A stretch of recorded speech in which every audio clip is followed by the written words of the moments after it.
I'm Joshua Clement with Lighty Contractors, and I'm going to show you how to properly sand drywall. For this job, you're going to need a couple tools. Some sandpaper, which you can pick up at any hardware store or home improvement store.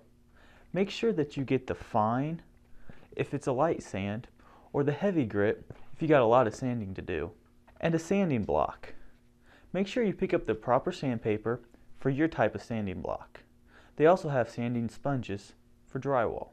What we're doing now is we are putting the sandpaper onto the sanding block. You want to make sure it's tight on there and doesn't have any slack, because this will affect the finished product of your drywall. Here we have a patch that we put in where a hole was made, either through a fist or someone threw something and went through the wall. So we just put a patch over it. I'm going to show you how to blend it into the other drywall so it's not an eyesore when you look at it. The main part is right here around the outsides. You want to make sure that you sand that nice and smooth so that it blends really nicely. And then you kind of want to lightly sand over the middle here. So start on the outside. Now when you do this, you want to do it in a circular motion, and make sure you just don't go straight up and down. This will create lines, which is an eyesore on your drywall.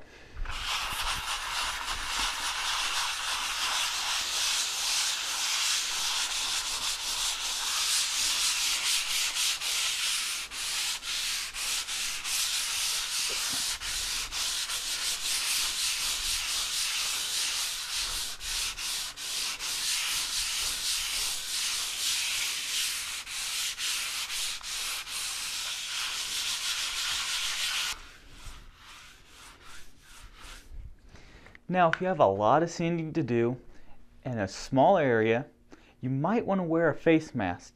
This will help to keep the fine dust from getting in your lungs. We don't have that problem because we just have this little patch here. Now, go ahead and run your hand over it and see if there's any knocks in it. If there are, just lightly sand it away. Now, if you go a little too deep on your sanding, just apply a little bit more mud, let it dry, and repeat the process. I'm Joshua Clement with Lighty Contractors, and that's how you can properly sand drywall.